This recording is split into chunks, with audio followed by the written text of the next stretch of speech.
আপনি বিপদে পড়েছেন, আপনি আল্লাহর কাছে দোয়া করবেন, আপনি নিজে দোয়া ইউনুস পড়বেন, আল্লাহর কাছে হাওমাও করে কানবেন। এটা হলো কোরআন এবং সুন্নাহর নির্দেশ। আর সমাজের প্রচলন যে আপনি আমাদের মাদ্রাসা আল ফারুকে বা সুন্নাহ সেন্টারে চলে আসবেন, আর সুন্নাহ মার্কাজুস সুন্নাহ ট্রাস্টে চলে আসবেন, আমাদেরকে 2000, 2,50,000 টাকা দিয়ে দেবেন, আমরা আপনার জন্য দোয়া ইউনুস খতম করে দেব। আপনার জন্য সহজ কোনটে আর আমাদের জন্য স্বার্থ কোনটে? আপনি কি বিষয়টা বোঝেননি? আপনি হয়তো মনে করবেন আমরা গুনাহগার, আমরা রাখলে তো আল্লাহ শুনবে না। এটাই হলো সকল শিরক কুফরের মূল। আমরা একটু বোঝার চেষ্টা করি। একটা ছোট্ট বাচ্চা আছে, মা বদরাগী। আচ্ছা বলেন তো, বাচ্চাদেরকে সবচেয়ে বেশি মারে মা, বাবা, খালা, দাদি, ফুফু না বোন? হ্যাঁ, তার মানে সবচেয়ে বাচ্চাদেরকে অপছন্দ করে মা, ঠিক না? হ্যাঁ হ্যাঁ, নানি মারে না, দাদি মারে না, বোনেরা মারলেও একটা গাল দেয়, বাপ মাঝে সাঝে, আর মা সব সময়। তো যেহেতু মা সব সময় মারে, একটা বুদ্ধিমান ছেলে চিন্তা করলো আমার মার চেয়ে খারাপ দুনিয়াতে কেউ নেই। অথবা চিন্তা করলো মা আমার খুব ভালো, আসলে সন্দেহ নেই, তো মাটা খুব বদরাগী, মা আমার কথা শুনবে না, বুঝেছি রাগ করেছে। ওর যখনই কোনো কিছুর দরকার হয় ও সঙ্গে সঙ্গে দাদির কাছে যায়, অথবা বড় আপুর কাছে যায়, অথবা আব্বুর কাছে যায়, যে আব্বু মার বলে দাও একটু দুধ খাবো, কি ভাত খাবো, কি বাথরুমে যাব। দাদি অথবা আপা অথবা আব্বা বলে দেয়। এইরকম ছেলেকে মা কি পছন্দ করে না অপছন্দ করে? পছন্দ করে। হ্যাঁ, যে ছেলে নিজের মনের কষ্ট, ব্যথা, বেদনা মায়ের কাছে না বলে অন্যের কাছে যে বলে তার মাধ্যমে মাকে বলে, মা কি ওই সন্তানকে ভালোবাসে না বিরক্ত হয়? যদি কোনো সন্দেহ থাকে বাড়ি যেয়ে মায়ের কাছে বা বউয়ের কাছে জিজ্ঞেস করে দেখেন। মায়ের মাতৃত্বের দাবি হলো যে সন্তান তার কথা সবচেয়ে আগে কাকে বলবে? মাকে বলবে। যে সন্তান মাকে না বলে আগে অন্য কাউকে বলে সে মায়ের মাতৃত্বকে অপমান করে। বুঝতে পারেন? আমাদের রব রব্বুল আলামিন আল্লাহর রুবুবিয়তের দাবি হলো যে আমার সকল কথা প্রথমে কাকে বলবো? কোন বান্দা যদি বিপদে আপদে তার কথা আল্লাহকে না বলে অন্যের কাছে বলে, আল্লাহর রুবুবিয়তকে অপমান করে। কথা বোঝেন? যদি কেউ মনে করে মা বদরাগী, মা আমার কথা শুনবে না, আরেকজনকে দিয়ে বলায়, রাত দিন কিছু হলেই খালি বাপের দিয়ে দাদির দিয়ে বলায়, ওই ছেলেকে মা দেখতে পারে না, বিরক্ত হয়, কারণ ও মাকে পরিবারের সামনে অপমান করেছে। ঠিক না ভাই? যে ছেলে, যে বান্দা বিপদে আপদে কষ্টে আল্লাহর কাছে না চেয়ে অন্যর দিয়ে আল্লাহর কাছে চাওয়াই, ওই বান্দাকেও আল্লাহ দেখতে পারে না, সে আল্লাহর রুবুবিয়তকে অপমান করেছে। আল্লাহ কাফেরের দোয়া শোনে। আল্লাহ কোরআনে বলছে, কুল মা ইয়া'বু বিকুম রাব্বি লাউলা দুআউকুম, তোমরা আল্লাহর কাছে দোয়া করো, এই জন্য তোমাদের আল্লাহ এখন ধ্বংস করেনি, নাই ধ্বংস করে তো। কাফের আবু জেহেলকে বলছে, আর আল্লাহ আমার দোয়া শুনবে না। দ্বিতীয় কথা হলো, আমরা আল্লাহ তাআলার কাছে দোয়া করব, আল্লাহ ব্যবস্থা দিলেন সরাসরি দোয়া করব, চাইব। আমরা নিয়ম করলাম হুজুরদের মাধ্যমে চাইব। আরো মজার ব্যাপার দেখেন, আপনি বিপদে পড়েছেন, আর বিপদে পড়লে হাদিস শরীফে সহিহ হাদিস আসছে, দোয়া ইউনুস পড়ে আল্লাহর কাছে চাইলে আল্লাহ কবুল করে। দোয়া ইউনুস মানে কি? লা ইলাহা ইল্লা আনতা সুবহানাকা ইন্নী কুনতু মিনাজ জালিমিন। লা ইলাহা ইল্লা আনতা, আল্লাহ তুমি ছাড়া কোনো মাবুদ নেই। তার মানে বিপদে পড়ে ডাকার মতো, বিপদ থেকে তরানোর মতো, বিপদগ্রস্তকে রক্ষা করার মতো, বিপদগ্রস্তের ডাক শোনার মতো আল্লাহ তুমি ছাড়া কেউ নেই। ইন্নী কুনতু মিনাজ জালিমিন, আল্লাহ আমি অন্যায় করে ফেলেছি। এর অর্থ কি? যে আমাদের উপরে যে বিপদ আপদ গজব কষ্ট আসে আমাদের অন্যায়, ঠিক না? আর বান্দা যখন অন্যায় স্বীকার করে আল্লাহর কাছে কান্দে, আল্লাহ মাফ করে দেয়। এটাই তো কথা। এই জন্য রাসূলুল্লাহ সাল্লাল্লাহু আলাইহি ওয়াসাল্লাম বলছেন, যদি কোনো বান্দা বান্দি যে কোনো বিপদে দোয়া ইউনুস পড়ে আল্লাহর কাছে দোয়া করে, আল্লাহর সঙ্গে সঙ্গে তার দোয়া কবুল করে নেয়। এটা হলো আল্লাহ এবং তার রাসূল সাল্লাল্লাহু আলাইহি ওয়াসাল্লামের শিক্ষা। আমরা কি শিক্ষা দিই আপনাদের? দোয়া ইউনুস শুধু পড়লে হবে না, খতম করতে হবে। খতমটা কিন্তু আমাদের বানানো, কোরআনেও নেই হাদিসে নেই। কোরআন হাদিসে বেশি বেশি পড়ো, সাধ্য মতো পড়ো আর কান্দো। আপনি যদি মনের আবেগে 100 বার 50 বার 2 বার 10 বার পড়ো, আল্লাহর কাছে হতে পারে।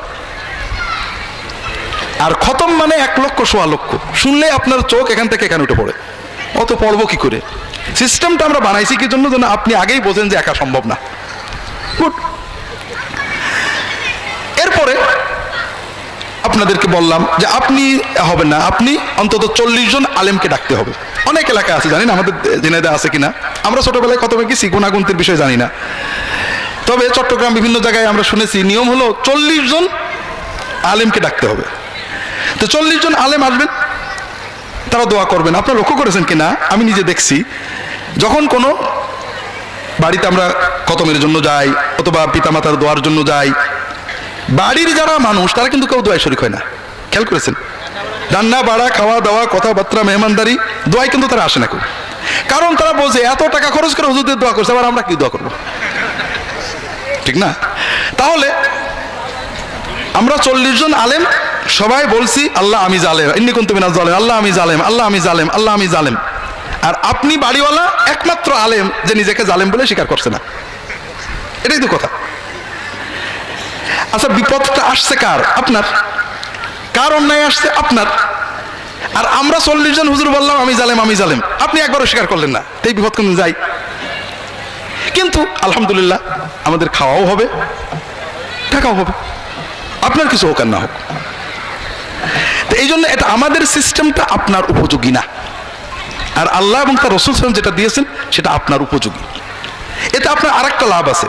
এটা আমার যে অনেকগুলো ঘটনা আছে আমার জীবনের। একটা ঘটনা আমি বারবারই বলি, যারা অনলাইনে আমার লেকচার শোনেন তারা অনেকে রিপিটেডলি শোনেন, কিন্তু সবাই তো আর অনলাইন শোনেন না, এজন্য বলি আপনাদের অনুভবের জন্য,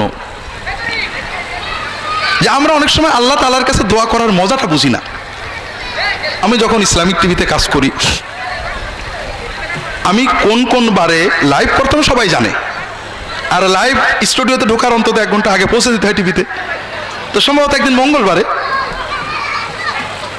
স্টুডিওতে যাওয়ার আগে বসে আছি রেডি হয়ে, হঠাৎ 2 জন আসছেন, যতটুকু মনে আছে, যে স্যার আমাদের বাড়ি ঢাকাতে বিজয়নগরে, একটা বিপদে পড়ে আসলাম, আমার কিছু জমি আছে বিজয়নগরে, জমির দলিলগুলো একজন ডেভেলপারকে দিছিলাম, কয়েক কোটি টাকার সম্পত্তি, সেখানে হাই রাইজ বিল্ডিং করার জন্য। এখন ডেভেলপার জমির দলিল ফেরতও দিচ্ছে না, এগ্রিমেন্টও করছে না, টাকাও দিচ্ছে না। আর এরা তো বড় বড় কোম্পানি অনেক সন্ত্রাসী পোষে, আমার পক্ষে দলিল বের করার ক্ষমতা নেই। আমি খুব দুশ্চিন্তায় আছি, খুবই মনোকষ্টে, টেনশনে আছি। অনেকেই বলছে অমকের কাছে যাও, জেন দিয়ে বের করে দেবে, অমকের কাছে যাও, তদবিরে হয়ে যাবে। তবে আপনারা ইসলামিক টিভিতে বলেন যে তদবির বা জেন দিয়ে এগুলো করলে ইমান থাকে না, তাই আপনার কাছে আসছি। আমার যদি কোনো সুন্নাত সম্মত ব্যবস্থা আপনি বলতেন, আমল তদবির, তাহলে দেখেন ভাই এই ধরনের কোনো আমল তদবির তো জানা নেই, তবে আল্লাহর কাছে চাইলে তো আল্লাহ দেন। মানুষের বিপদ থেকে রক্ষা পাওয়ার জন্য, মানুষের জুলুম থেকে বাঁচার জন্য রাসূলুল্লাহ সাল্লাল্লাহু আলাইহি ওয়াসাল্লাম কিছু দোয়া শিখিয়েছেন, সুন্নত দোয়া। আপনি আমার রাহে বেলায়েত বইটা দিলাম, যে আপনি এই দোয়াগুলো দাগ দিয়ে দিলাম, এই দোয়াগুলো মুখস্থ করে অর্থসহ, সবচেয়ে ভালো হয় তাহাজ্জুদে পড়বেন, নামাজে সেজদায় যে আল্লাহর কাছে যতটুকু মনের আবেগ চোখের পানিতে চাইতে থাকবেন, বারবার পড়বেন, দোয়া মাসুরাই পড়বেন, নামাজ শেষ করে আল্লাহর কাছে কেঁদে কেঁদে বলবেন, এগুলো বলতে থাকেন, হয়তো আল্লাহ দিয়ে দিতে পারে। এরপরে বিষয়টা মূলত আমি ভুলেই গেছি। মাসখানেক সম্ভবত পরে এসে ওই ভদ্রলোক আসছেন, বলে স্যার একটা সুখবর, কোনো বলা নেই কওয়া নেই, ওই লোকটা আমার বাড়ির দরজায় এসে বেল দিয়ে আমার ওই দলিলগুলো দিয়ে চলে গেল। তাহলে আলহামদুলিল্লাহ, মাশাআল্লাহ, আল্লাহ দয়া, আল্লাহর দয়া, আপনার সুন্নত দোয়া দিয়ে আল্লাহর কাছে দোয়া করেছেন, আল্লাহ কবুল করেছেন। তাহলে না স্যার, তারপরে আমার মনটা খারাপ। কেন? যে আমি গত 1 মাস আপনার কথা মতো তাহাজ্জুদ পড়ছিলাম, আর তাহাজ্জুদের সেজদায় দোয়াগুলো পড়তাম, তো খুব শান্তি পাচ্ছিলাম, মনটা এত ভালো লাগতো। এখন আমার মনে হচ্ছে যদি আরো 6 মাস পরে আমার দলিলটা দিত তাহলেই ভালো হতো। কথা বুঝতে পারেননি? আল্লাহু আকবার। আপনি দলিলও পেয়েছেন, আল্লাহর ওলিও হয়ে গেছেন, আপনি আল্লাহর সাথে মহব্বতের প্রেমের মজা পেয়ে গেছেন, আপনি সব পেয়েছেন, ঠিক না? কিন্তু আপনি আমার কাছে এসে বসে থাকতেন, তাবিজ একটা নিয়ে যেতেন, আমার কাছে 1 লাখ টাকা দিয়ে যেতেন, আমি জেন চালান দেওয়ার কথা বলতাম, আপনি কিছুই পেতেন না।